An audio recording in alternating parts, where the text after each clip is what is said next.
Wow, wow, wow, wow. I saw three horror movies today, and they were all fucking shitty horror movies. Number one, Phantasm 5 Ravager. I will not go in details why I don't like this movie, so I'm gonna say I want to pay my respect to Agus Scrim, excuse me for saying his last name wrong, who plays the tall man. So I won't go in a major rant on that one. But the next two, I will talk a lot of shit. Fender Bender and Rob Zombie's 31. Now, Fender Bender, Scream Factory, let me give you some advice. Please don't make no horror movies. Just do what you do best and just release horror movies on Blu-ray because you guys are doing a great job on that, and working hard and getting all those good special features for those Blu-ray horror movies. So Scream Factory, or aka Shout Factory, do not make your own horror movies because I hate horror movies like Fender Bender because it's like I hate when you have a character that's like weak, emotional, and these are characters you want to die right away. But when the character end up being strong and be able to fight back, and spoiler, spoiler, spoiler, they end up being weak at the end. They gave it that type of ending. Let's put it like that. And I know horror movies always have bad endings, but you know what? Come on, man. We don't need that repetitive shit. Sometimes there's people like me that like horror movies that, all right, let's have a good ending for once when we have a survivor. You know what I'm saying? Especially one that could be able to somewhat fight back.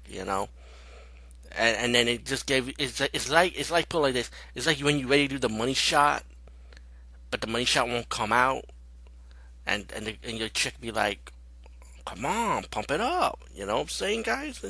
You know, but that's what to me it was. My joint my dick just fell down. Fuck it. I hated it. Fender Bender totally sucked. I like the concept of the killer. I like his stupid method. It's like, okay, I hit you in my car. Wow, Death Proof did it better, by the way. And but anyway, I hit you in my car. Give me your name and address. Then the killer starts stalking you with his outfit and his big giant knife. And I admit, I ain't gonna lie, I like the killer. His killer was a creepy killer. He was a creepy motherfucker. That's how you want your kill. I mean, in a horror movie, that's how you want a killer to be, like that. You know, he was just creepy. He was a good-looking creepy killer, but he was just creepy. He played his part well. So I'm not gonna take any away from the villain. You know what I'm saying? I give him credit. But the slash of this movie is nothing new. It's like the kill scenes are weak.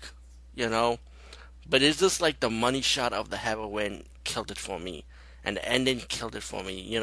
Like, I know what Scream Factory trying to do with this. They really were trying to make a sequel out of this movie, give this like a part 2 type of thing, or part 3. But you can just tell this is like one of those movies that does not even need a fucking sequel. This is a one-shot thing.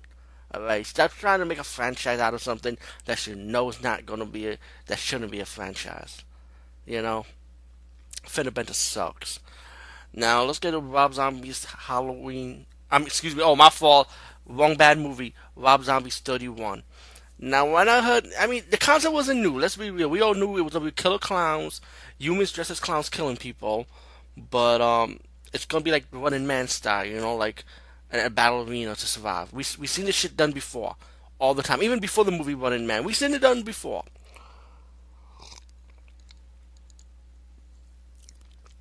Excuse me. Drinking a good Coke. Um, we seen it done before. I'm not gonna lie, Rob Zombie, 31. I kind of like the characters in this movie. They were likable. I ain't gonna lie. Sherry Moon Zombie, to me, I think people shit on her just because she's Rob Zombie's wife, and Rob Zombie's always put it in his movies all the time. But Hollywood, I think you should give her a chance to break out of the Rob Zombie thing because I think Sherry Moon Zombie is pretty good actress in my opinion.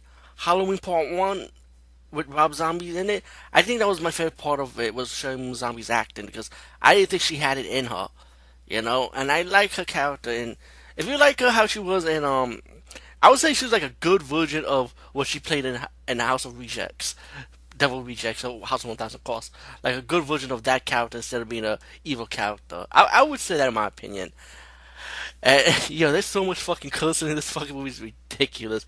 Like nasty potty mouth cursing. I was like, wow. Like, with Meg Foster with her two girls, they say something like "sucky, sucky, fucky, fucky, money, money." I was like, what the fuck? I think Rob just adding shit. He's like Quentin Tarantino when how he used the word nigga. Rob Zombie, he don't use the word nigga. He's just like adding shit. Like adding any kind of like scripts that ass like a 10-year-old potty mouth kid could write. you know. But anyway, we know these. Let's fast forward. The Cornies get kidnapped. Some of them get killed by the clowns while they was kidnapping the Cornies. Put them in the arena and battle these clowns. But there was this one guy that stood out, and I gotta mention the beginning part of this movie. It was like in black and white, and there was an intro of this guy. I think he called himself Doom or something. Fuck, I already forgot. But he was like the lead clown, like the clown that you don't want to fuck with. And he was like, in the beginning saying that I'm not a fucking clown. Like he was saying like shit like that. Like he wasn't playing, and he was telling the guy who's a priest at the beginning because he was want to be his next victim. Like in the beginning part of this movie, this guy was no joke. So when it comes to a likable villain, I'm not gonna lie. Li- like what Fender Bender, the movie I just talked about just now in this blog, I'll give credit for the villain, how the guy was. Same thing with this one in Rob Zombie's 31. The lead clown is no fucking joke. Like he's nasty and talk a lot of shit. And the ending for him, I kind of like it. This is like one horror ending I kind of like. I gotta give it up, like a standoff ending. Spoilers, of course. A standoff ending. And spoilers, spoilers, spoilers. I'm gonna spoil it again. You get Sherry Moon Zombie, of course, the survivor, versus the lead clown when they're outside. She's pumping her fist, and the lead clown got two switchblade knives, smiling, and you see like a standoff.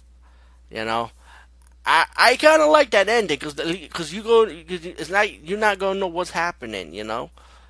So I kind of get, but to me, it's pretty obvious he's gonna win. But this one you could pass because I can see this evil clown having his own franchise. See, Rob Zombie, I give you credit, even though 31 was like, it's really not all that, people. It's really not. It's like there's a lot of flaws in this movie, but I guess this is like one of those rare movies you could say when there's a likable villain that's like really likable that, that you really want to see him have a part two and part three and so on.